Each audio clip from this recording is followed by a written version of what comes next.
Well, sometimes you're hired for a job and over the years, your duties change a lot. At the Anoka County Historical Society, that happened to Don Johnson. He was hired part-time to staff the front desk. And now, presto, he's taken countless pictures of thousands of books and objects. As Danica Peterson reports, Johnson is making the Historical Society's collection available on a digital basis. In a corner of the Anoka County History Center, Don Johnson has a unique office and a unique job. I saw a need and just started doing it. Johnson is the digitizer here. He finds ways to make images of items in the collection more accessible to more people. He's been doing this for about 5 years. One patron would come in, wanted to look at all these old maps. But we didn't have a way for him to look at the maps or even figure out what we had. Johnson first tried to scan the maps, but their size proved difficult. A lot of places that needed scans that were large format, they just used a camera. I thought, well, what a great idea. Because that way we can use a camera for a lot of other things too. So, 2 days a week, Johnson dedicates his time to photography.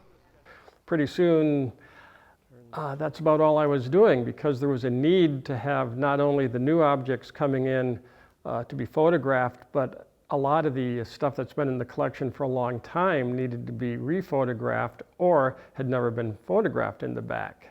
Working through one collection at a time, he is slowly making his way through the items in the back room. This is a helmet from the Anoka Halloween parade from the 1940s that the parade marshals would have worn. At times, working with a limited budget, Johnson has needed to get a little creative with his supplies. In fact, those are ceiling lights, recessed ceiling lights that I thought, oh, those will work good here. Part of it is kind of the challenge of getting a good picture of some of these things, so there is a bit of creativity involved.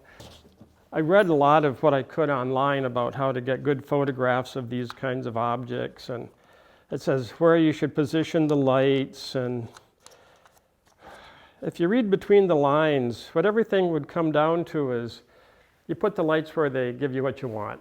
There is no right or wrong to it. To get accurate colors, no harsh shadows, that you can see the details that you need to see, and it just looks pleasing. But not all of his pictures are of books or small objects.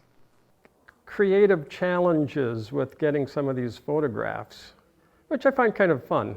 There were some flags that were like 6 feet by 12 feet, so you can't just put it on the table here. So I had to get a couple of sheets, put the sheets on the floor, spread the flag out on the floor, get our tallest ladder, which I'm afraid of, I don't really like it, but have to climb up to the top of it, clamp a bar to it with the camera on, and then get a photo of it that way. After he takes the pictures, there's the fine-tuning to get it just right. And I do like the processing too, to take a so-so image and get something that looks good out of it.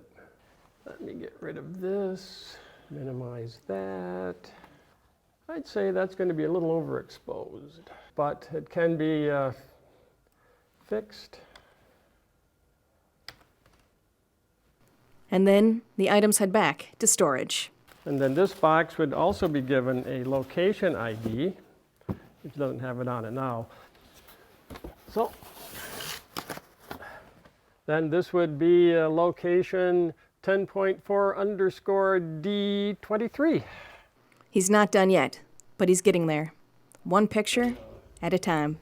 It's 10, 15,000 photos maybe, which doesn't sound like a lot over that time period, but at 2 days a week and doing other stuff besides just taking pictures, that's still quite a few. For North Metro TV News, Lay the plexiglass. Danica Peterson reporting. And that one's done. Johnson's main project right now is digitizing a large collection of journals from local artist John Arfstrom.